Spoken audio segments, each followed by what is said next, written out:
before I really jump into this video, let me clarify one thing. Non-binary / they them ain't real.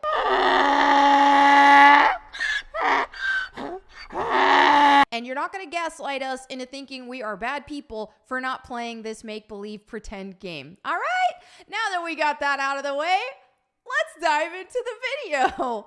So the director of the Flash movie, which is dropping really soon, is kind of in panic mode because it's like, people remember what happened with Ezra Miller and the havoc he caused and the chairs he threw at women and all kinds of other worse things that he did that really made people say, you know what, I don't want to watch this. I don't want to support this Flash movie. Not that it was going to be great anyway. I don't know, maybe, but not that anybody anticipated it to be.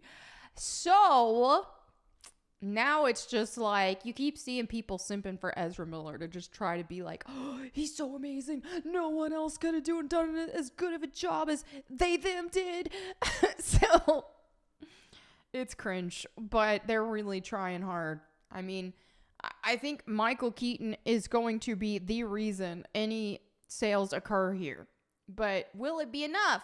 Not for me. I ain't watching it in theaters, that's for sure. I don't even know if I'm going to watch it at all. Probably not. Even though I was previously looking forward to this movie. Because I will admit, and I know it's embarrassing, but I will admit I did like Ezra Miller as the Flash in the Justice League at the time. I don't know. I think it was just his character was more of that comedy relief type. And that's how he fit in with the Justice League. And everybody had their own little things. If he were more serious, it would have been a lot of serious people. So he was more of that comedic relief. And I don't know. I thought he did a good job. But I don't know if his voice has changed since I watched that originally. Because I was like back in 2019, something like that. I don't know if he's changed his voice or if he was always that insufferable and for some reason I didn't notice. Because when I saw the clip, like a little clip of him, and he's just like, Batman. Oh, hey, Batman. It's like, what the crap? Why are you talking like this? You're a whole man. Like, why are you talking like this? So anyway, let's continue with this article. The Flash director, Andy Muschietti, says he would not recast Ezra Miller in potential sequel. I don't think there's anyone that can play that character as well as they did. Here's the thing, though. If this director is like, oh, yeah, let's recast Ezra Miller for the next movie, then a lot of people wouldn't even want to watch this one. So do I think he actually means this? No, because he wants people to watch the movie. But I don't know. Anyway, despite both the studio's desire to move past the Snyderverse and the actor's own recent history of criminal controversy, the Flash director Andy Muschietti has confirmed that should the film receive any kind of sequel, Ezra Miller will remain his top choice to portray the cinematic version of the fastest man alive. This is just, it's like, of everybody they're replacing in the DC universe, like, there's like, aren't they basically the main ones, right? Like Batman, Superman, even Wonder Woman, supposedly. Gal Gadot, like, are they not? I don't know. And then Aquaman, like, no Jason Momoa is Aquaman anymore, really? So they're keeping the worst one. I don't know. All right. This is where we're at. The director threw his full support behind Miller's potential return for the Speed Force during a recent appearance alongside his production partner and wife, Barbara, on a soon-to-be-released episode of The Discourse, a weekly entertainment podcast hosted by pop culture news outlet The Playlist. Per an excerpt from the episode shared by the outlet, at one point during his visit, Muschietti was asked by the Discourse host, Mike D'Angelo, whether or not Miller would ever return to the role of Barry Allen following his upcoming adventure across the multiverse, to which the director replied, if a sequel happens, yes. So, I mean, dude, this is dumb. Okay, so I don't think there's anyone that can play the character as well as they did. He further praised the other depictions of the character are great, but this particular vision of the character They just excelled in doing it. And as you said, the two berries, it feels like a character that was made for them. Two berries, they, them. What? Adding to her husband's thoughts, Barbara added, in principal photography, Ezra was brilliant and the most committed and the most professional actor.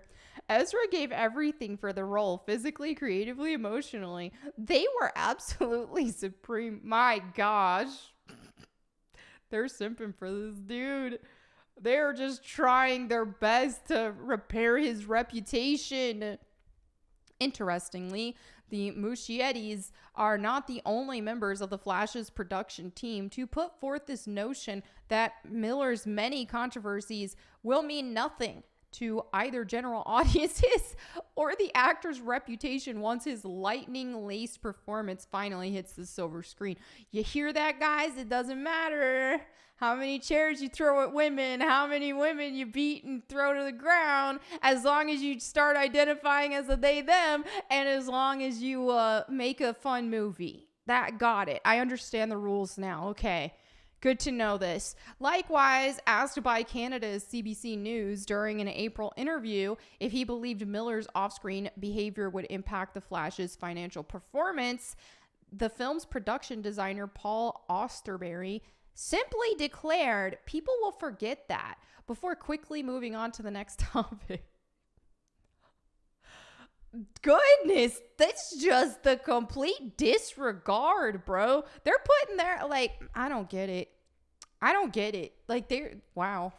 All right, but unfortunately for WBD, The Flash, and in particular Miller, it appears that audiences are not as easily distracted or frankly as dumb as everyone behind the scenes seem to believe.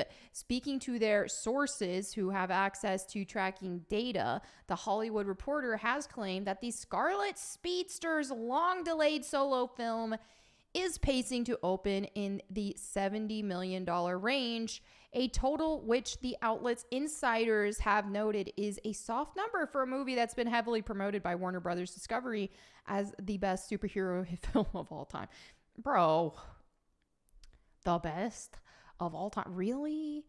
Whether the film's budget is closer to its original, officially reported $200 million is total, or its rumored but unspecified actual budget that supposedly needs the film to rake in at least $1 billion. Wow. Before it can begin to turn a profit, and opening in that range would spell disaster for the studio. Dude, this thing's been delayed forever because of all this thing, right? So I imagine, I don't know, dude. In light of this reality, these recent attempts by Warner Brothers Discovery to gaslight audiences into forgetting Miller's very real and very serious legal entanglements ultimately come off as nothing more than a desperate attempt by the studio to win back the hearts and wallets of the many, many fans who have chosen to refrain from financially endorsing the actor's now notorious actions. Well said. And then he says, barring any delays, The Flash will race into theaters on June 16th. Oh, man, I don't know, dude. But this is the thing is, for Hollywood, they have no problem saying crap like this. Like, oh, yeah, they're like vouching for him because, I mean, Hollywood is so corrupt. If we probably knew, I mean, I think that there's probably a couple or so, like, decent people in Hollywood, but probably not that many. It's just, it is beyond a corrupt industry, just a terrible, terribly corrupt industry. And I mean, especially if you're getting into some conspiracies about things and the things people have to do, rituals, like Freemason crap, that kind of thing.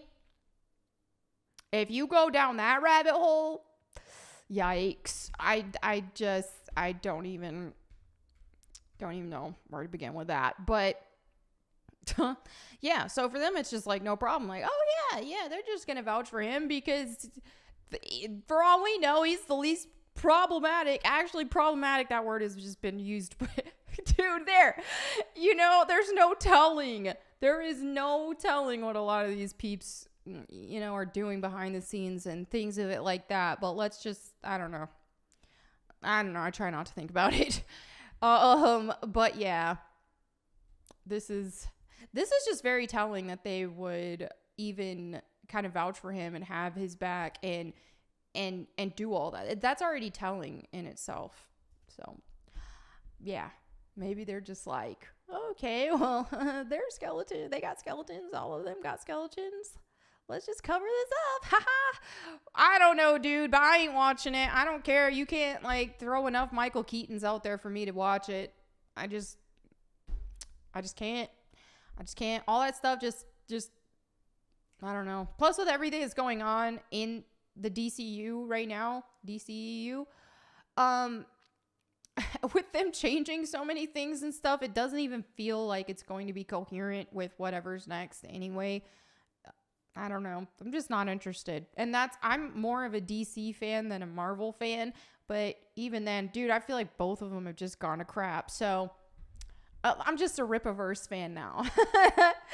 But anyway, thank you all so much for hanging out with me today. I will catch you next time. And in the meantime, go boom.